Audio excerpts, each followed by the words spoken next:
Mais esperto que o diabo. Capítulo 3. Uma estranha entrevista com o diabo. Enquanto você estiver lendo a entrevista com o diabo, você reconhecerá, a partir da breve descrição que dei da história da minha vida, o esforço desesperado do diabo em me calar antes que eu ganhasse reconhecimento público. Você entenderá também, após ler a entrevista com o diabo, por que a entrevista tinha que ser precedida por esta história pessoal.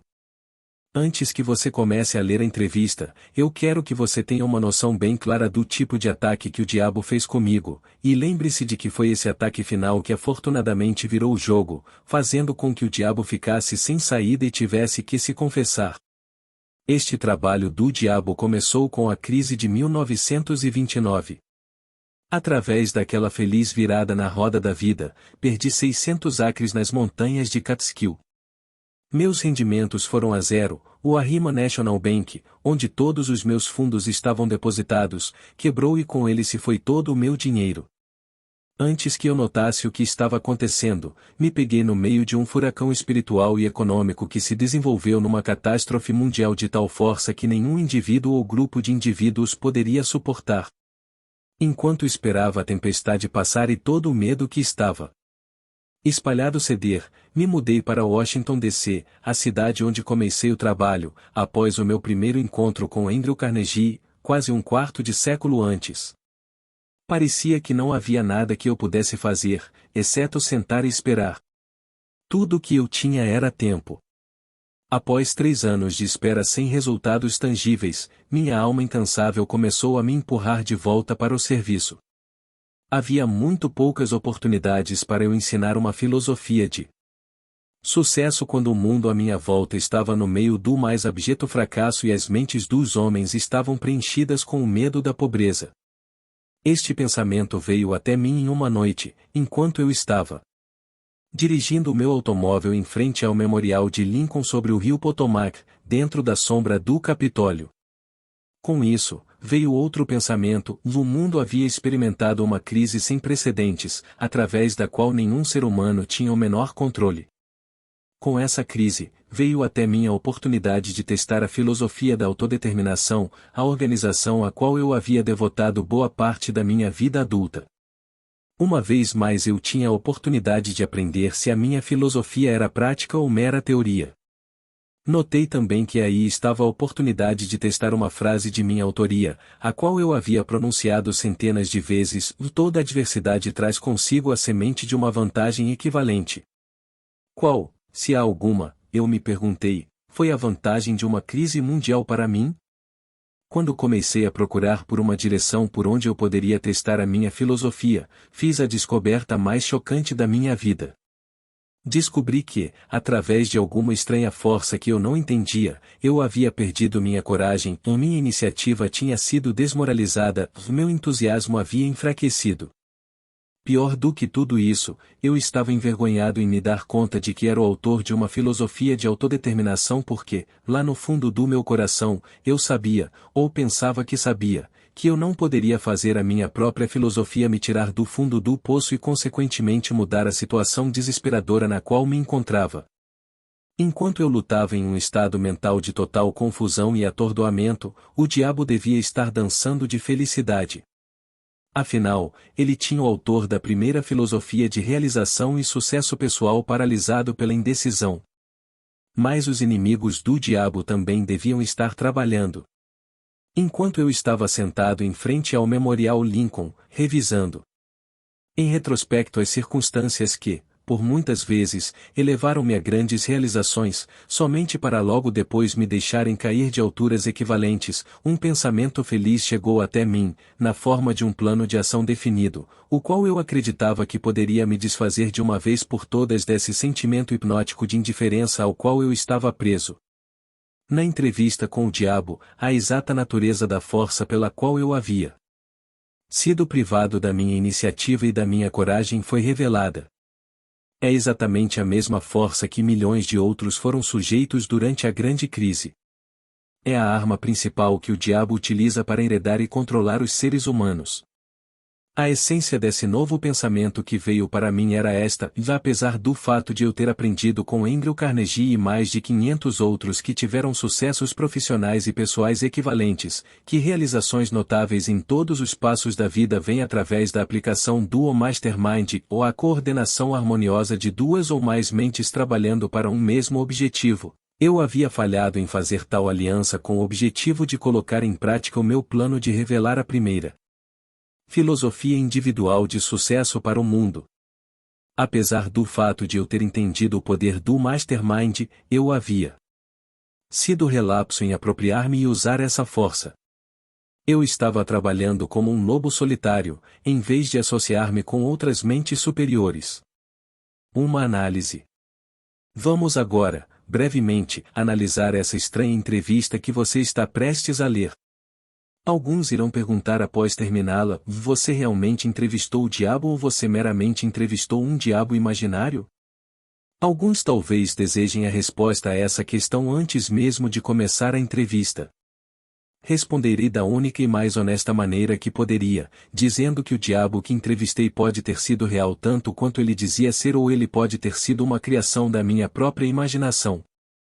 Seja lá o que ele fosse, real ou imaginário, é de muito pouca importância se comparado com a natureza e com o conteúdo das informações contidas na entrevista. A questão realmente importante é esta: e a entrevista contém alguma informação que possa ser realmente útil para as pessoas que estão tentando achar os seus lugares no mundo? Se ela possui esse tipo de informação, não importa se está contida na forma de um fato ou ficção, então ela deve ser séria e cuidadosamente analisada por meio de uma leitura muito atenciosa. Eu não tenho a menor preocupação quanto à real fonte da informação ou quanto à real natureza do diabo, cuja história fantástica você está prestes a ler. Estou somente preocupado com o fato de que a confissão do diabo encaixa-se perfeitamente com o que eu tenho visto da vida. Acredito que a entrevista contém informações de benefícios práticos para todos aqueles que ainda não acharam a vida amigável, e a razão pela qual eu acredito nisso é que eu fiz com que o tema central deste livro me trouxesse toda a felicidade de que preciso, na forma que mais se encaixou na minha natureza. Eu tive o suficiente de experiências com os princípios mencionados pelo diabo, de tal forma que posso assegurar que eles farão exatamente o que ele diz que farão. Isso é suficiente para mim.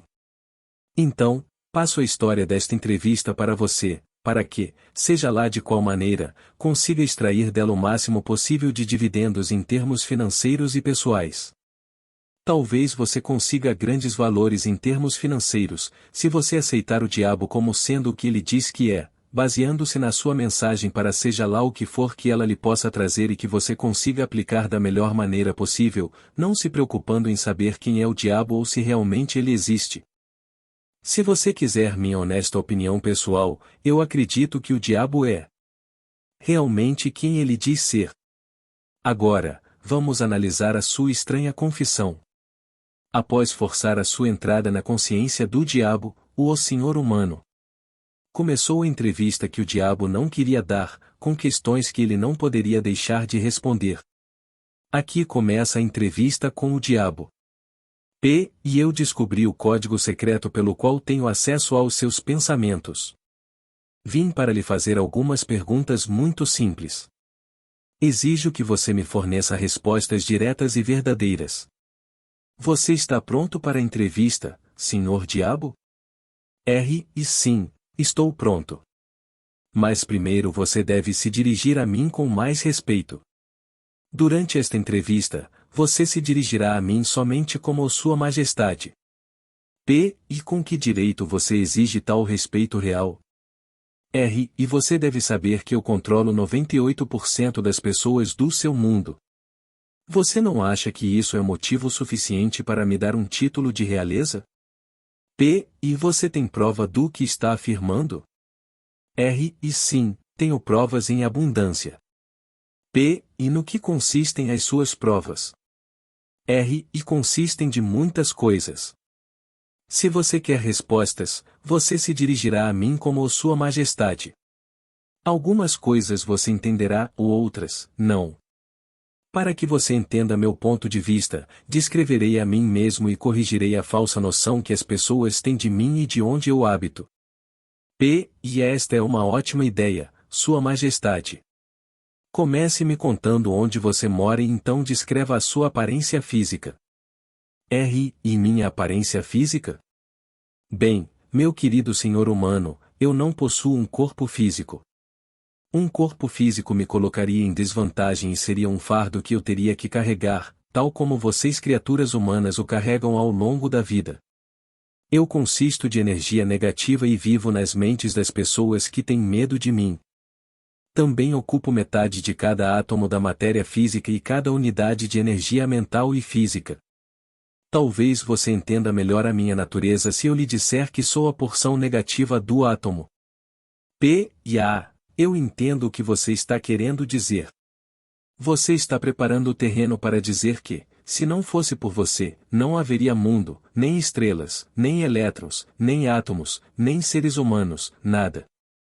Não é isso? Verdade.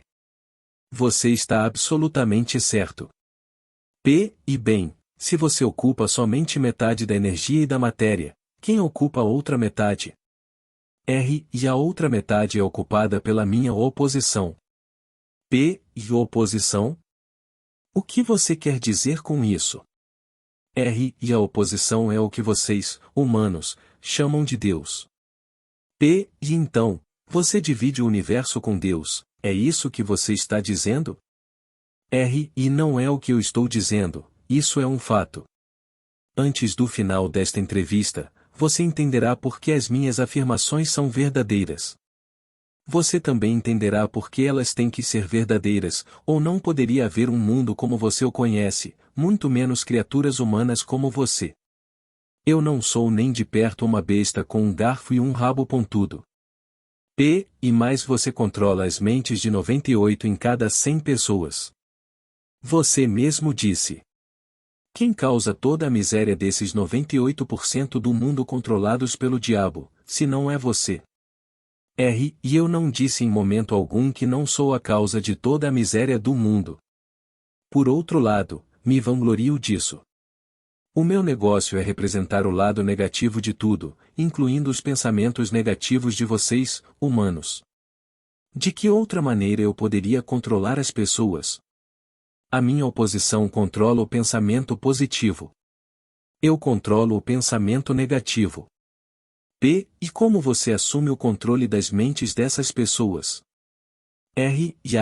Isso é fácil, Deus simplesmente entra em suas mentes e ocupa o espaço que não é usado do cérebro humano. Eu planto as sementes do pensamento negativo nas mentes das pessoas, e dessa forma eu consigo ocupar e controlar o espaço. E você deve ter muitos truques e ferramentas pelas quais você ganha o controle e o acesso à mente humana. E para ser claro, eu emprego truques e meios para controlar o pensamento humano. Os instrumentos que uso também são inteligentes. E vá em frente e me descreva os seus truques inteligentes, Sua Majestade. E um dos mais astutos instrumentos que uso para o controle da mente humana é o medo. Planto a semente do medo nas mentes das pessoas, e conforme essas sementes germinam e crescem, através do uso contínuo dos pensamentos negativos, controlo o espaço que elas ocupam. Os 6 medos mais efetivos são o medo da pobreza, da crítica, da perda da saúde, da perda do amor, da velhice e da morte. E qual desses 6 medos mais o ajuda a assumir o controle, Sua Majestade? E o primeiro e o último, de pobreza e morte. Em um momento ou outro durante a vida, amarro as pessoas através de um deles ou até de ambos. Planto esses medos nas mentes das pessoas de forma tão inexorável que elas acreditam que esses medos são sua própria criação. Realizo essa tarefa fazendo com que as pessoas acreditem que eu estou lá, esperando-as no portão de entrada da próxima vida, esperando para julgá-las e puni-las por toda a eternidade. É claro que não posso punir ninguém, exceto na própria mente dessa pessoa, através de alguma forma de medo, de mais medo daquilo que não existe é tão útil para mim quanto o medo daquilo que existe. Todas as formas de medo ampliam o espaço que ocupo na mente humana. E Sua Majestade, Você explicará como ganhou esse controle sobre os seres humanos? E a história é muito longa para ser contada em poucas palavras. Tudo começou há mais de 1 milhão de anos, quando o primeiro homem começou a pensar.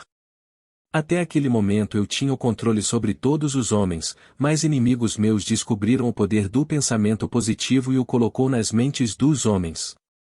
Aí então começou uma batalha de minha parte para permanecer no controle. Até este momento, eu tenho me saído muito bem, tendo perdido somente 2% das pessoas para a oposição. E o que eu posso extrair da sua resposta é que os homens que pensam são os seus inimigos. Isso está certo? E isso não está ao certo, mas está correto. E me conte mais sobre o mundo em que você vive. E vivo onde quer que eu escolha. O tempo e o espaço não existem para mim. Sou uma força que, para descrever melhor para você, deve ser considerada como energia. Meu lugar físico favorito, conforme lhe falei, são as mentes das pessoas. Controlo uma parte do espaço do cérebro de cada ser humano. A quantidade de espaço que eu ocupo na mente de cada indivíduo depende do quanto e de que tipo de pensamento essa pessoa mantém em sua mente. Conforme já lhe falei, não posso, sob nenhuma hipótese, controlar uma pessoa que pense. E você fala da sua oposição. O que você quer dizer com isso? E o meu oponente controla todas as forças positivas do mundo, tal como o amor, a fé, a esperança e o otimismo. O meu oponente também controla os fatores positivos de todas as leis naturais do universo, as forças que mantêm a Terra e os planetas e todas as estrelas de forma harmônica nos seus devidos cursos. Mas essas forças são ínfimas em comparação com aquelas que operam na mente humana que está sob o meu controle. Como você pode ver, não tenho nenhuma intenção de controlar estrelas e planetas. Prefiro controlar as mentes humanas. E onde você adquiriu a sua força e de que maneira você a mantém? E adquiro a minha força me apropriando do poder da mente dos humanos, conforme eles passam pelo portal no momento de suas mortes. 98 de cada 100 que voltam para o meu plano, vindo do plano da Terra, são assumidos por mim, e o poder de sua mente é acrescentado ao meu ser. Pego todos aqueles que vêm com qualquer forma de medo.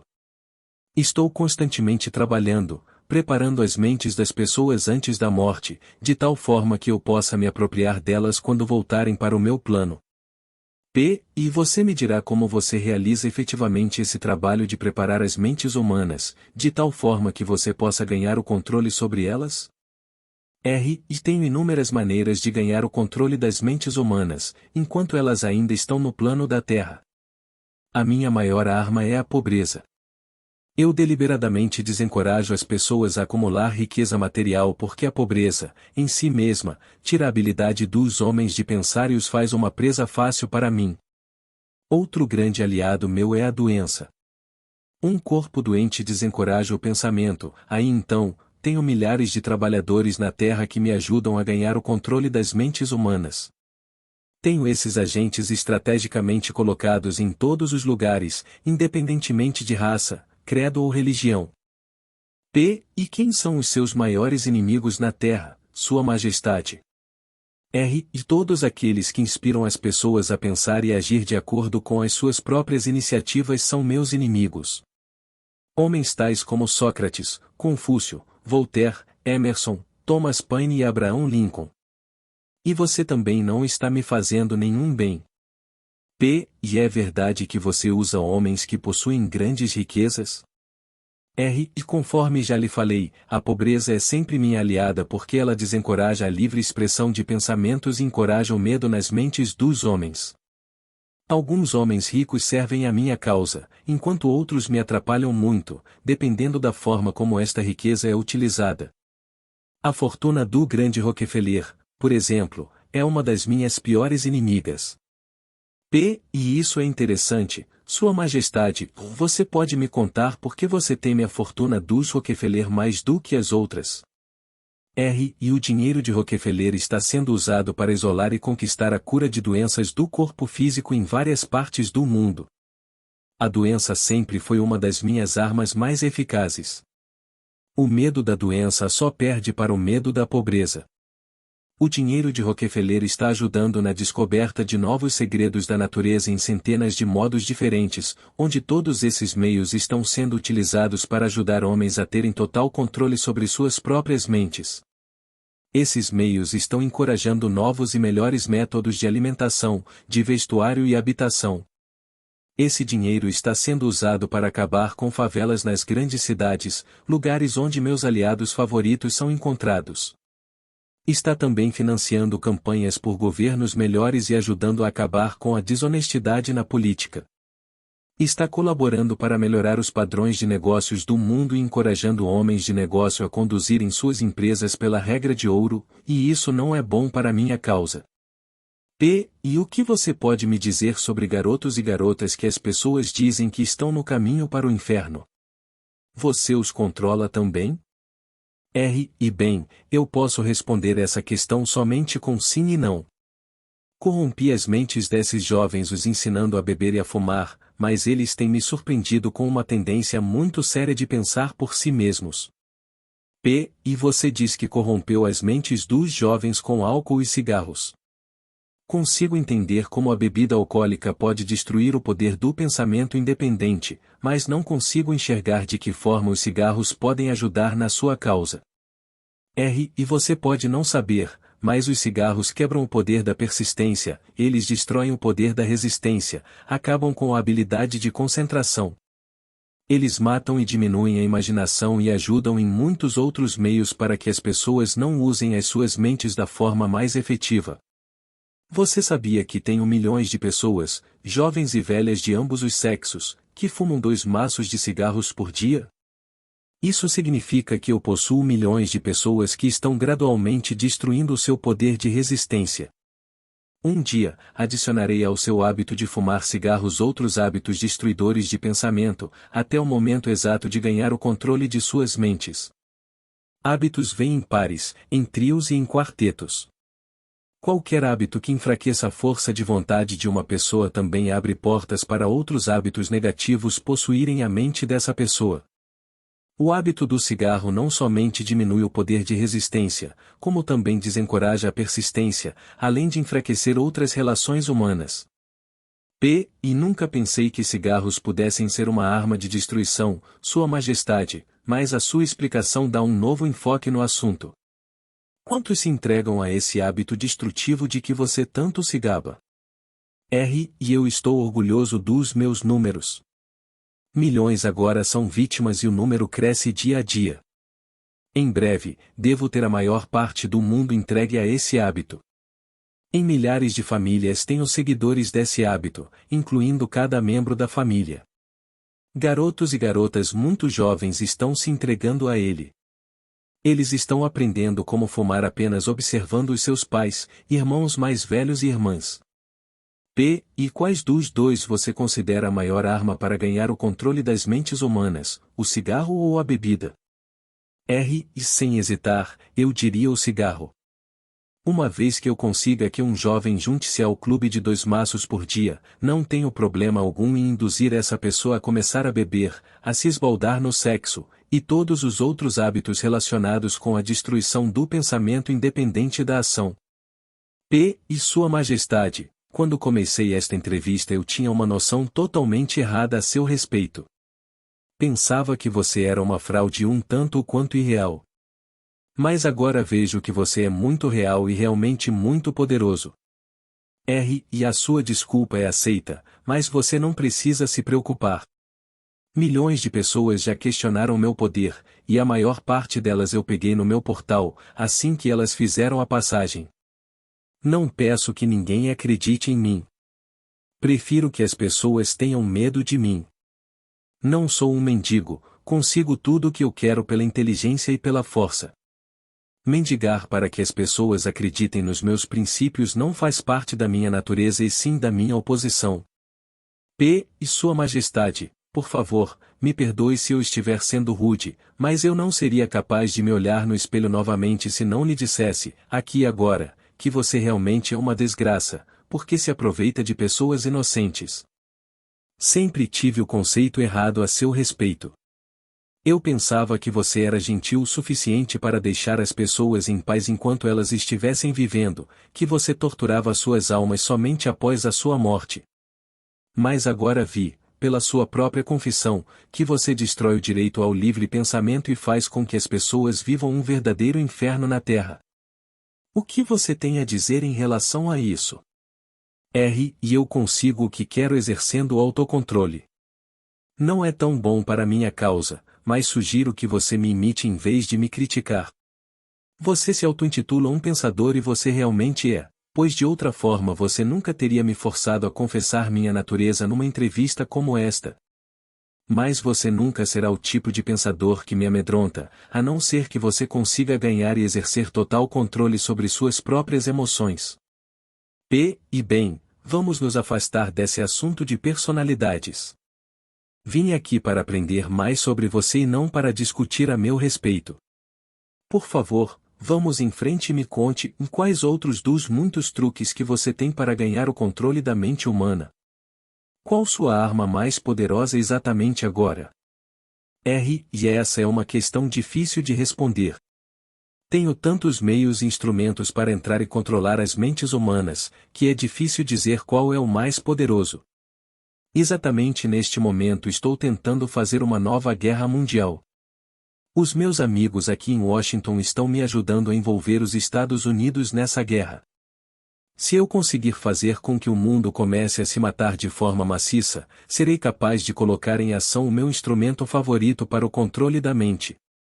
É o que você pode chamar de medo sistêmico e generalizado.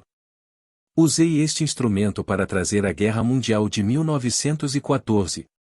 Também o utilizei para causar a crise econômica de 1929 e, se a minha oposição não tivesse se adiantado a mim, neste momento, eu estaria controlando cada homem, mulher e criança neste mundo. Você pode ver por si mesmo o quão perto eu cheguei para a dominação completa do mundo e aquilo por que venho lutando para conseguir há milhares de anos. E sim, estou entendendo. Quem não entenderia? Você é um manipulador muito engenhoso das mentes das pessoas. Você usa o seu poder diabólico somente em pessoas de posição privilegiada e de grande influência? Não. Eu uso as mentes de pessoas de todas as classes.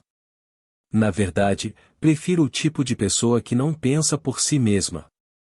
Consigo manipular esse tipo de pessoa sem nenhuma dificuldade. Eu não poderia controlar 98% das pessoas do mundo se todas fossem hábeis para pensar por si mesmas. E estou interessado no bem-estar de todas aquelas pessoas que você diz controlar. Por isso desejo que você me conte todos os truques utilizados para entrar e controlar as mentes. Quero uma confissão completa, portanto, comece com o seu truque mais ardiloso. E isso que você está me forçando a fazer chama-se suicídio, mas eu não tenho o que fazer. Acalme-se, colocarei em suas mãos a arma pela qual milhões de co-irmãos seus poderão se defender de mim.